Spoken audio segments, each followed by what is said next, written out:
একদিন খেতে বসে চুটকির মনে হলো কেন তাদের বাড়িতে একটা সুন্দর শৌচালয় নেই। চুটকির একদম ভালো লাগে না অন্য পেতনিদের মতো নদীর ধারে জঙ্গলে গিয়ে টয়লেট করতে। এই দাদা, আমাদের বাড়িতে একটা টয়লেট নেই কেন বলতো?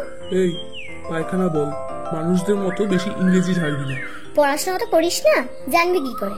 চুটকি, দিন দিন তোর বায়না বেড়েই যাচ্ছে। তুই চুপ কর তো দাদা, রোজ রোজ আমার জঙ্গলে টয়লেট করতে ভালো লাগে না। আমার তো বেশ ভালোই লাগে, প্রকৃতি দেখতে দেখতে করার সুখই আলাদা। চুটকি আর হুতো পরের দিন বিকেলে ঘুরতে বেরিয়েছে, আর এমন সময় চুটকির জোর পেটে ব্যথা, আর তার সাথে সাথে টয়লেটও পেয়েছে। এই দাদা, এখানে তো গ্রামে একটাও টয়লেট দেখছি না, আমার তো জোর পেয়ে যাচ্ছে রে।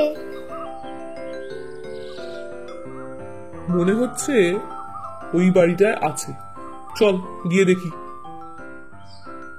ও মা, এখানেও তো কোনো পায়খানা নেই।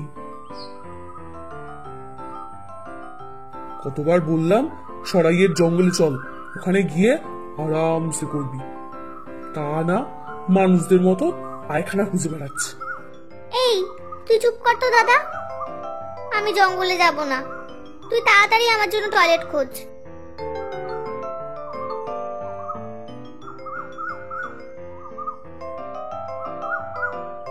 এই দাদা, মনে হচ্ছে ওই বাড়িটাতে টয়লেট আছে, চল না একটু গিয়ে দেখি। চল চল চল। ও মা, এখানেও তো নেই। তাই তো দেখছি, চল তো একবার ওদিকটা দেখি। ওইখানে একটা আছে বুঝলি, কিন্তু তুই যেতে পারবি না। মা, তাহলে কি হবে রে দাদা?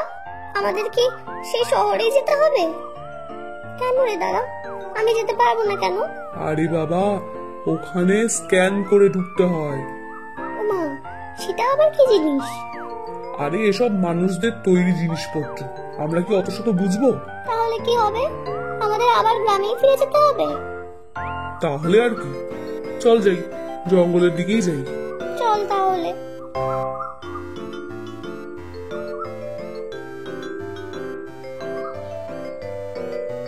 আমি আর পারছি না রে দাদা চেপে রাখতে, এবার কি করব? দাঁড়া তো, দাঁড়া ভাবতে দে, কোথায় যাওয়া যায়। এই দাদা, মনে হচ্ছে আমার হয়ে গেছে, বুঝলি তো? কি বললি? আমার মনে হয় আমার প্যান্টিং হয়ে গেছে। ছি ছি ছি ছি ছি ছি, পেতনি জাতির কলঙ্ক তুই। কতবার বললাম চল জঙ্গলে গিয়ে করে দে, তা আমার কথা শুনলো না। ছি ছি ছি ছি, তুই এবার এখানে থাক, আমি চললাম। এই এই এই, আমাকে রেখে কোথায় যাচ্ছিস তুই? এই দাদা দাঁড়া না। আমি চললাম, তুই যা খুশি কর গিয়ে। আমি এইভাবে উড়ে যাব কি করে?